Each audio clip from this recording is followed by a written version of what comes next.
Okay, good afternoon to everybody. I am Dr. Sampath Kumar, Director of School of Planning and Design, Manipal University, Jaipur. Now, I am here to give my experiences on skill development and creating of women entrepreneurs, and especially at this time of where reverse migration is happening. And I think we can play a better role in creating more women entrepreneurs. These are some of the pictures that you are seeing now in everyday newspaper and on the website. So mostly, I mean, we don't know the numbers. So lakhs and lakhs of people are returning back to their hometowns. And this is what is reverse migration, and especially the students who are all here who have enrolled, for them a little bit about reverse migration is people working in other states are coming back to their home state. That means we have people from UP, Bihar, and Rajasthan working in many places like Gujarat or Karnataka or Tamil Nadu, and they are now going back to their home places. Then people from main cities going back to their native places in their own state. Now we have again, I am here in Bangalore, a hub of garment industries.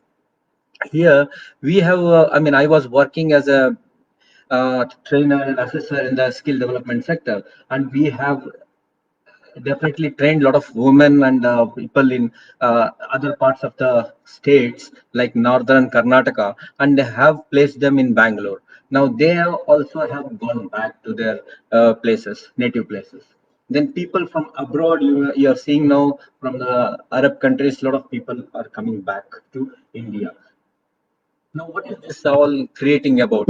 I'm not here as a politician. I'm not here as a journalist. I'm here as an academician and an opportunist to create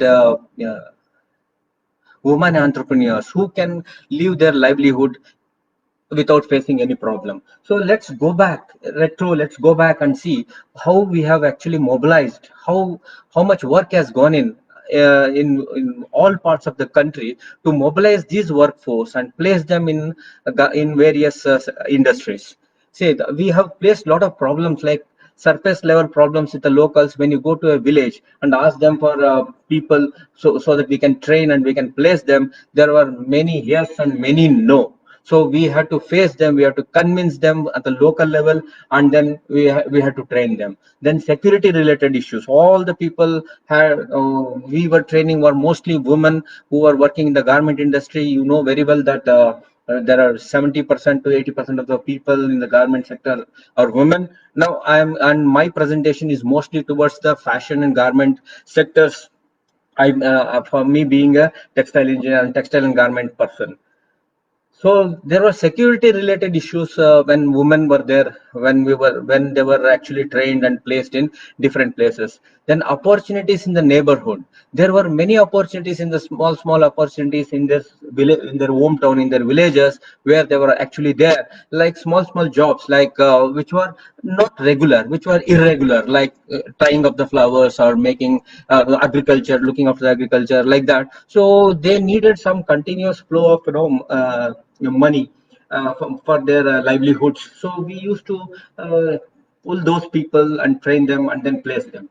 But parallel income generating methods also were there at the hometown, and we had to actually say that you get more than what you are earning here, and we did that when we skilled them up, and we saw to it that they earn more than what they were earning with a parallel income generating methods like agriculture plus some other small like embroidery or some other thing which they were women were doing in their house.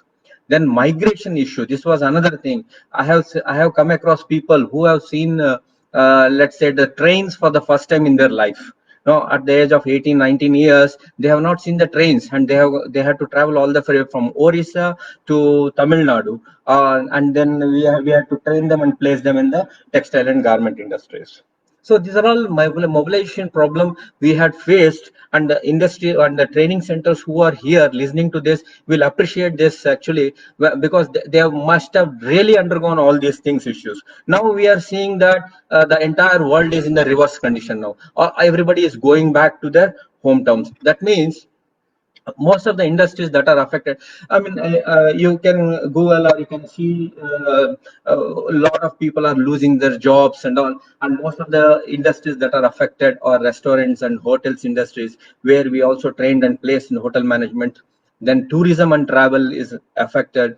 Entertainment industries affected, especially the TV and cinema, huge industry. Then construction industries is also affected.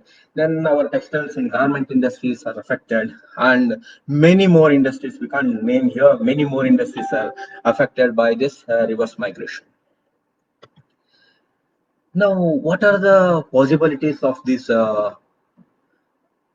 workforce now who have come back?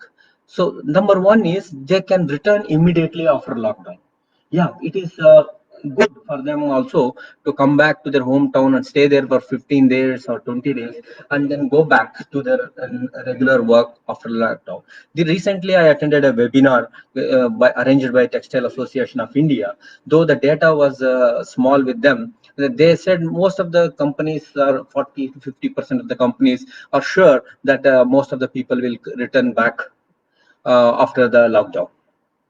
So there are some people who may return after few months. So they have gone there, gone back to their native place. They will return after 2 months or 3 months, depending on their financial stability.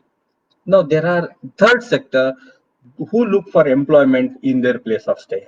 We have heard so many people telling, this is the last time I'm going to be here. I'm going to go back to my native place. I'm going to stay there only. Fine. So stay there only and do what? So if they have alternate employment, it is very good. If they don't have alternate employment, then we need to give them something. So next comes what next? Actually, if I'm there, I will motivate them to return. I mean, at this moment, who has to do that? Maybe maybe the companies from where they have gone, or maybe the government has to take steps and ask them to return, motivate them to return. Because I know very well how much pain it has gone to motivate them for the first time to take up this job elsewhere. So now also I feel that there should be, first thing is they have built up a rapport with the company, their stay and everything. Now it is good for them if they go back and start working again in the same company, and again our companies also will start functioning properly. In the second one is the provide them alternative employment. So this can happen in under two conditions. One, in their own profession, if available. So those who have gone back, if they can get the jobs in their own profession, in their own place, then yeah, that's also possible. Because again, in the webinar which I attended a few days back, they were saying they want to, most of the companies also want to train local people and then bring them into the industry level, instead of taking the people from there are some pros and cons of my people who are coming from other places and working in different states, and versus the people who are locally there. There are there are pros and cons.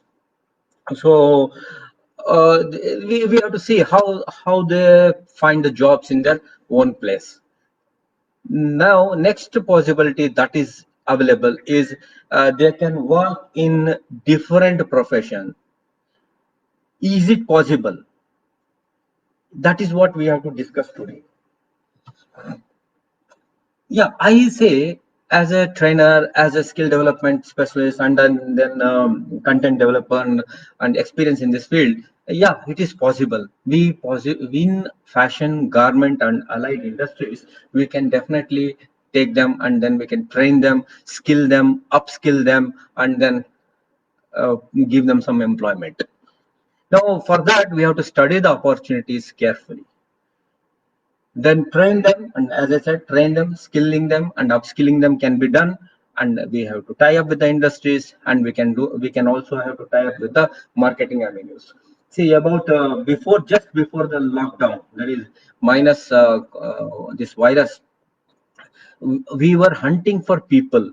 We wanted to actually train more than 4,000, 5,000 people in this sector and place them and give them the employment. But today, we are also sitting at our own home and then trying to analyze from here, which is not possible. We slowly, once the market and everything opens out, we go and then we start analyzing in the market.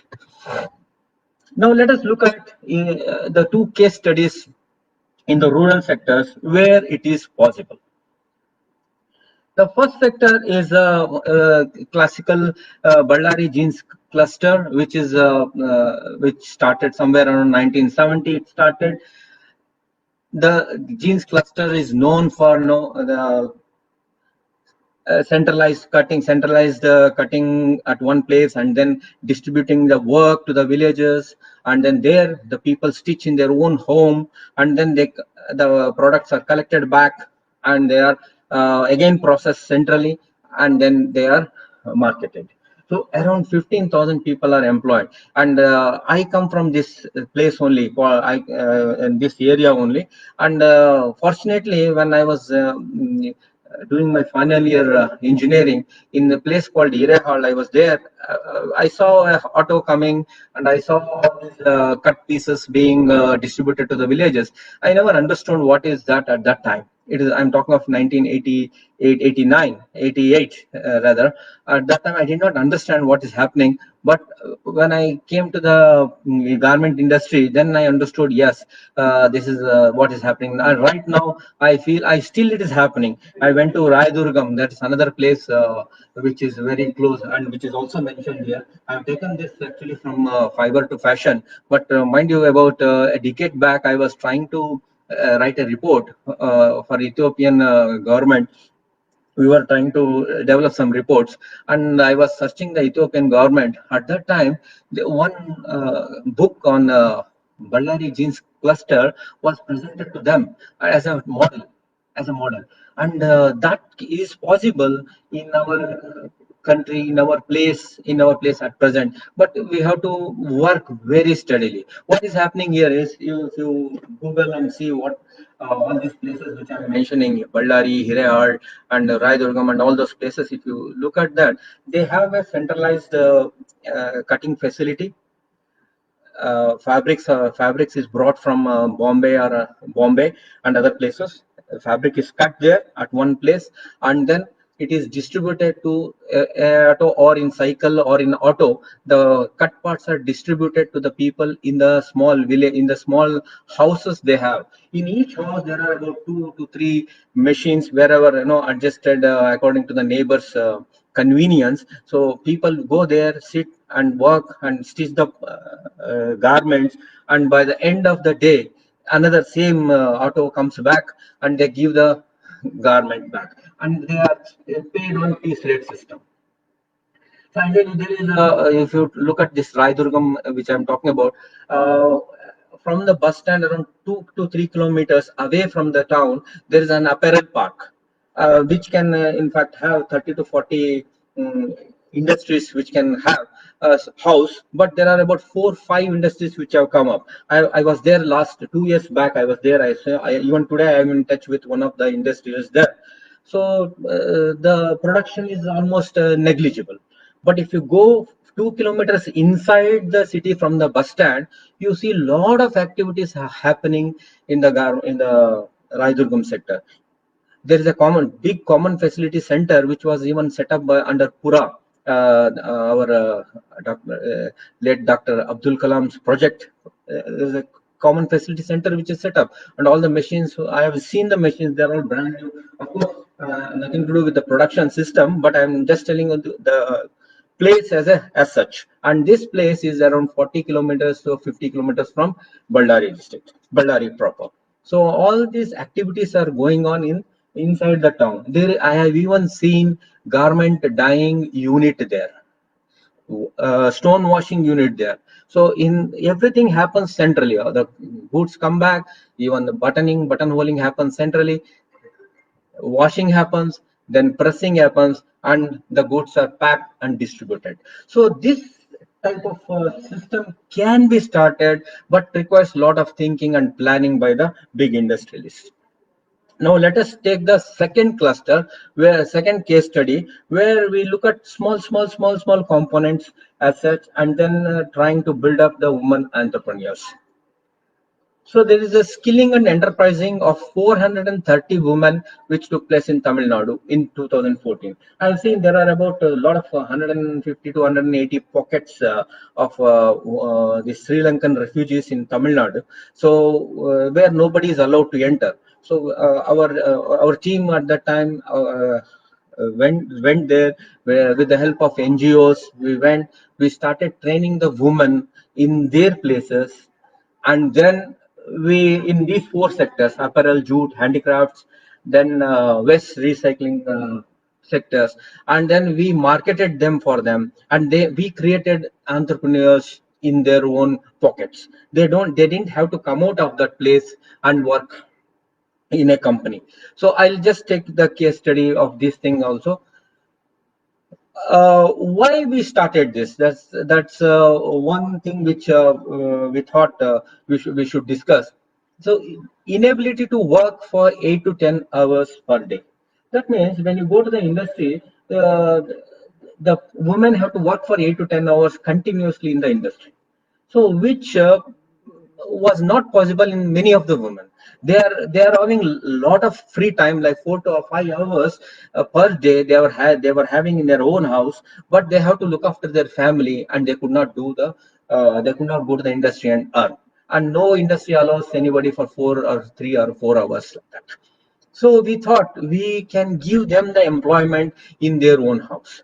Now, sometimes people can spend more than 4 to 5 hours after the regular working hours. See, for example, I'll tell you, in the morning, the children go to the school.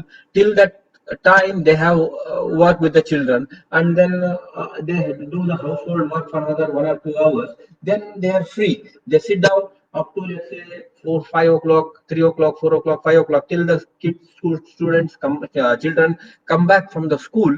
They are there. They can work, and after that, they are back into their household activities. Again in the night, if they don't get the sleep, they can do the work, small work they can do, and then they can earn. So that and we thought it should be a regular exercise. It should not be like today you do it, after 1 month or 2 months there's no work. It should not be like that. So we wanted to start that, and I tell you, from 2014 to till date, they are working. All these people, are 430 people, are working there. Then next is the inability to shift to other place, as this is what the migration is about. So they have their own house, the spouse is working, so they cannot shift from that place to another place for working, and they need time to look after their family. Yeah, they need to, as I explained earlier, they need time to look after their family. So analyzing all these situations, we started a project. Now the overview of the project goes like this: train beneficiaries identified by sponsors in the related sector. That means we found out the sponsors. We found out that, yeah, we talked to the sponsors. We in the related sector, there are four sectors which I mentioned. So we talked to them. We said, okay, we will continuously supply something to you. So we will train them, and we will do the rest of the work. So that was agreed upon, and we started splitting the numbers topographically. This is extremely important. It is not a mix of work, four sectors in one place only. We can't give all the four sectors in one place. So we had to topographically distribute that work and create a cluster based on the skill sets, and give them the training accordingly, skilling and upskilling. On completion of training, guiding them into different product level in micro enterprise. So make them entrepreneurs, create a micro enterprise with them. So then we give them more products. Say, once there are variety of products which you can see later. So there are variety of products. Start with small products. The person gets skilled in one product. Then we slowly try to upskill them, make a difficult product, and like that we go on to train them and make them entrepreneur. Then create a buyback facility with these trained beneficiaries. This is the highlight. Again, more about that I'll tell you in the next on the next slide. So we linked up the market. Now the training modules, we only created the training modules. Then objectives, taking the objectives of this training like this: create sustainable livelihood for youths in the specified topography by imparting identified skill sets. I just now I told you that identify the youth. There are many people who come. I tell you in this at this point I should tell you there are we are competitors to the government sponsored programs where money is also given to the beneficiary from the government in the under skill development. So here the topics were very small, very apt. We had to train them only in some sector for only few hours a day.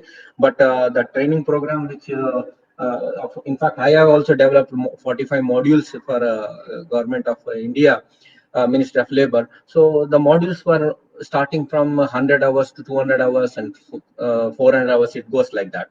So we had to, we could not get that fund from government. So we had to work on this, and then we have to give the training, which I'll tell you when the slide on the costing comes. To bring in employability and employment ecosystem, this is another objective. So employability is there, they are self-employed, and we have we can get them into the same ecosystem. To focus on specific need-based skill development. Again, we were very choosy in identifying the skills. So we only gave those skills and we trained them, and we made them to continue in the same skill from lower level to the upper level. Requirements based on skill gap analysis. Of course, this I have been mentioning: upskilling and cross skilling, and employment and entrepreneur opportunities. We also sometimes had to switch over to empower women through micro enterprise and community center developments. So with all these activities, we thought the objective of the training should be the woman should become an entrepreneur. Now look at the timeline of deliverance. The training period was around 12 days of minimum 4 hours per day.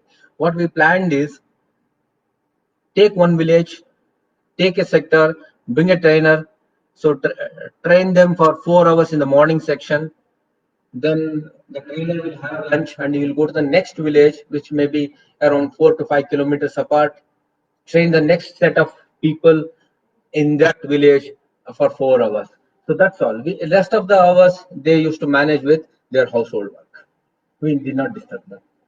Then evaluation period was there after 2 hours. Sorry, 2 days. We strictly took to evaluation because most of the companies who sponsored this, they also wanted to give them some certificates and things. So that can be given only through after evaluation, proper evaluation. So we did the evaluation also. Then deliverance of consumables, tools, design sheets for sample production. So this one is the critical point. From by this time they would have become an entrepreneur.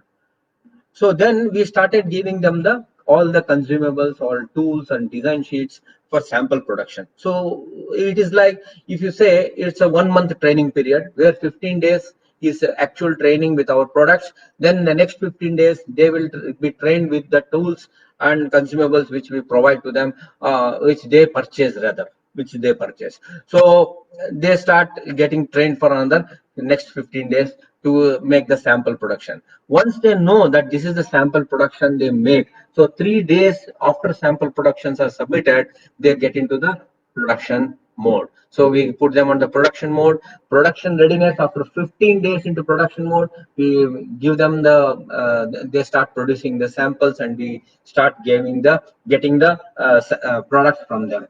Money into beneficiaries kitty 45 working days after products are handed over. So the moment we take over the products in a proper way, sealed, packed, we gave the money to them after 45 days. This was the first time, but on the next cycle, every 30 days, we started giving them the money as per their products. If the products are, the price of the product is prefixed, let us say for example 100 rupees is the price of product, which we tell the beneficiary this is what I am going to pay to you for this product. So they buy the consumables, they start making it, and after about 30 days, if they make some 50 products, 50 into 100, so we get 5,000, they get 5,000 rupees per month. So like that, this is just an example. So like that, they start earning from the products they make.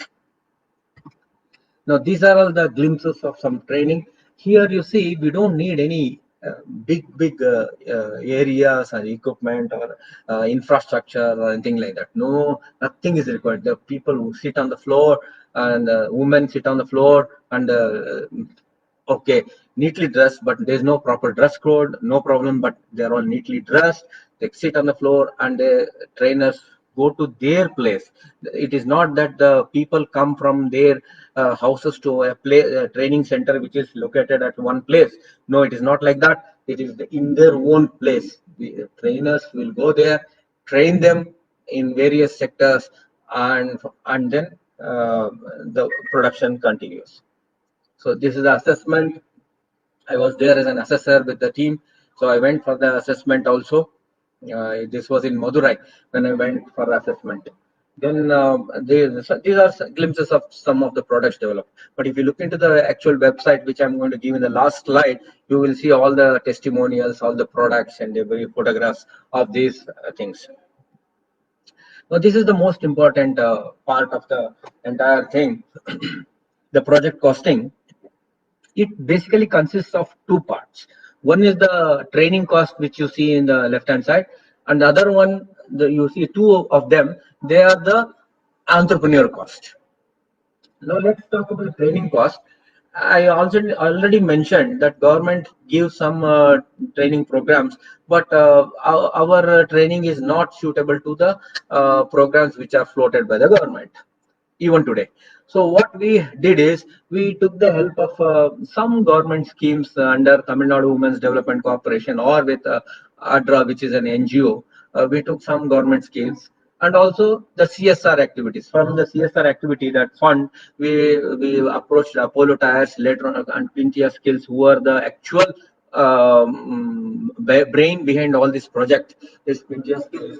So we did that, and we also went to Ultratech Cement. I personally went to Ultratech Cement also and talked to them, and they also they also gave one project later.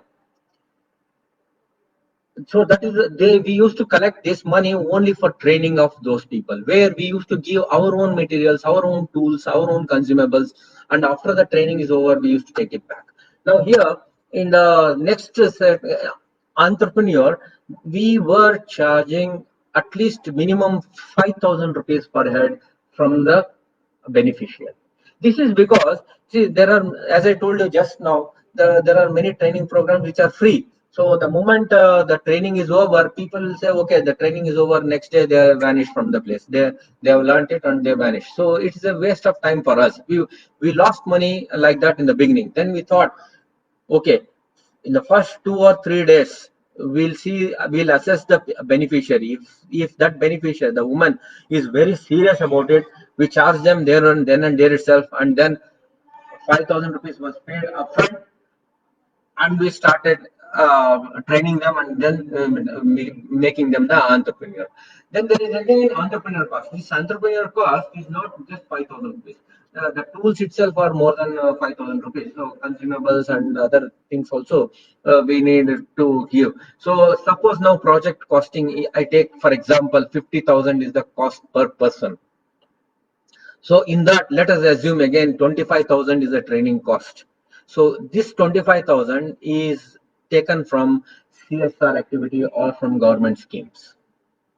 In the remaining 25,000 rupees, the beneficiary will give 5,000 rupees, and 20,000 rupees is arranged by the financial institutions. There are many financial institutions available in the market now, even including banks and the L&T companies. They all give, based on the Aadhaar card of the person, they give up to 20,000 rupees now. So we did just last year by this time we surveyed around 1,000 people. We gathered in one portion in Karnataka also. At that time also we went through all this exercise. So 25 to up to 20,000 rupees based on the other card. If suppose the person has not taken any loan earlier, and if it's free, so from the on that card they give around 20,000 rupees at some rate of interest. So what we used to do is we used to start make them. We ask them to make the products from the first month itself. We used to start paying the financial institution whatever money they have borrowed. They used to pay back, and remaining we used to give to the beneficiary. And like that, slowly we built up that ecosystem so that they clear off the loan that was there, the 20,000 loan that they got for an entrepreneur. We cleared it off there. And mind you, this entrepreneur cost, it is not, it's one time. And we used to train them for even today, as I told you, even today we are hand holding them in the product. That means every day we keep training from small terracotta stone. We have now come to even costly stones also, and we have confidence with them, and we give them the work. They do it. So we train them. We keep training them even today. So that is what is the entrepreneur cost. Once you get into the system, you will know it. So we clear up the loan as early as possible, and the rest of the I'll give the costing details also later. That means the payback details will be later. We had our sale partners, who are the main things. We and the latest one were from Italy and Germany and Australia. We had good inquiries, but unfortunately we could not take over because of the training cost fund only. If CSR activities can be taken up with the companies now, I think we can now take up these migrants and then reverse migrants, and then we can train them, and we can definitely help them to be entrepreneurs. Now the concept of buyback is what I said. It all we had a buying house established in that place, in one place. So whatever products they were making, we used to seal them in front of them, bring it to the buying house, and see how do the quality check. Then the quality check is done. Let's say there is a rejection of let's say for example 10%. So we'll reject for the remaining 90%. We used to account it and then say after a few days we will get. They used to get back. They used to get the money on that. So and again when the raw material is required, they used to come again. We used to give them the shop's name. They could buy from them, or we could even they could buy from us also. Because we used to procure the raw material which is required, and we can distribute to them also. So they have to buy for the raw material. Otherwise, what happens is they people waste a lot of raw material, and if it is from the company, they waste a lot of raw material. So if it is onus is on them to buy the raw material, then they will be more careful in handling the products. So this is about concept, and we used to do the quality check and design check of all these products. Then only we used to accept them. Sorry. And feedback was given to them. Constant feedback was given to them for improvement, and we used to facilitate the same. The project outcomes very important. They were earning around 55 rupees per day, and we could improve them to rupees 130 per day, almost double, more than double within 6 months. And at present, they are earning almost 1 lakh per annum. That means around 8 to 10,000 rupees per annum they are earning. So now that was a case study. Two case studies we had. One where industries have to rethink and then train the woman. I mean, we are there. Trainers are many trainers are there in India, so they can train. There's no problem. The industries have to come, and then they have to say, okay, we'll follow this sector, or we'll like Ballari sector, and then we'll identify the places, we'll work with them, and then we can definitely train them and attach to them to the industries. So women entrepreneurship after present crisis, now there are some challenges which we have to understand here. Then we are capable of training in phased manner in few sectors. As I said, I'll give you the list of sectors after this in which we can train. Market during lockdown is also infected. If you go to the market today, compared to the market few months back, the customers were sitting, the seller, the shopkeeper was standing and doing the work. Today you go, shopkeeper is sitting, no customer there, customers are sleeping in their house. Market is open. So purchase power is reduced. Many people have lost the jobs. Money has gone down. So difficult to know. It takes time. It takes time to build, and we are hoping by festival seasons, which are going to start somewhere after the monsoons. I think we should be able to gather some momentum and go ahead. Need sufficient time to recover. That's what I said. So at that time, by that time, we can plan for small useful products to large decorative products later. So we can plan from today. Yeah, we will start with a small product and then slowly we scale it up to the large products. Now, for all these things, we need support from the MNCs and maybe government also at this time. I know why the skill development, I was told why the skill development was started long back.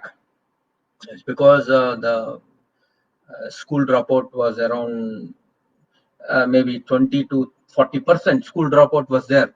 And at that time, again, if these people are not given employment, they would go into the antisocial elements, go on to become antisocial elements. So for that, skill development was given, where the skill development was linked to the uh, job opportunity. So jobs are there, skilling was done, and placement was done immediately. So that's how it has been done. Now, if this is the same case here. We have to restart the work. So these are few sectors where we can definitely go from small to big, where we train. We have some confidence that we can get into the market.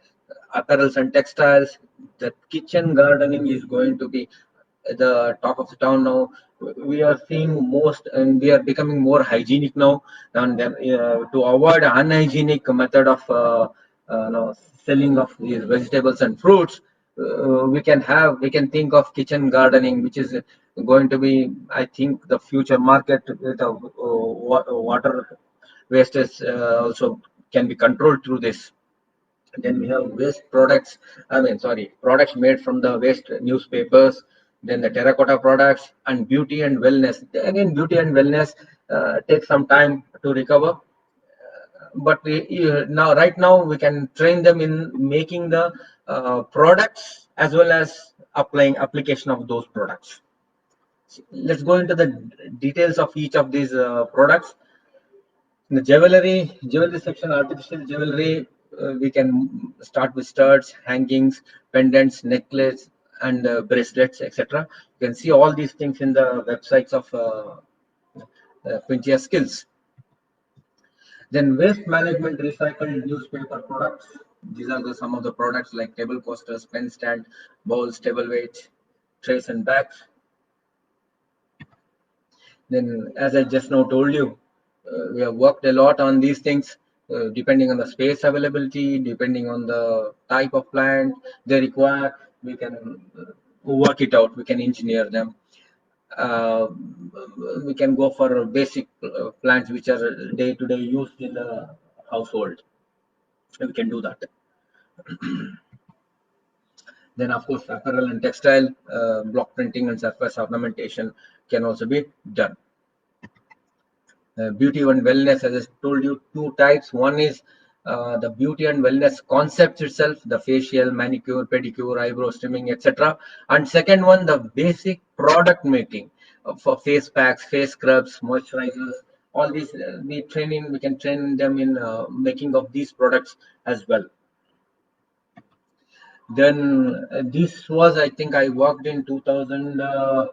17 or so, no, 2013, 14, there was huge demand for this at that time, and we didn't have any people to make it at that time. Huge demand. Per month, we could. There was an order for around 5 lakh oil lamps, more than 5 lakh oil lamps at that time. So we tried to do it, and I was astonished to see each one set or each one being sold at around 1,000 to 1,200, 1,500 rupees with all those decorative techniques that we use. It was amazing work, amazing product line we had at that. I mean, demand we had at that time. Now we need to look into all these things. Now, what I'm telling is, a few months back. Now we have to come back to this and analyze this situation and go forward now. So I end this small discussion saying that Manipal University is capable of training people with Quintia Skills and Allied Services Private Limited. I worked with Mrs. Anita Venkatraman so closely, and I'm thankful to her for giving me all this data for my presentation. And also, I thank Manipal University, Jaipur libraries for giving me an opportunity to share my experiences and say that, yeah, we are ready for uh, training, skilling, and upskilling of any people in the areas across India. Now, I thank you again. I wish to meet you all again. Stay home, stop the spread. This was again designed by my student in Manipal University about few days back. And my email address is there. If there is any query, you can definitely uh, write to me on this email ID.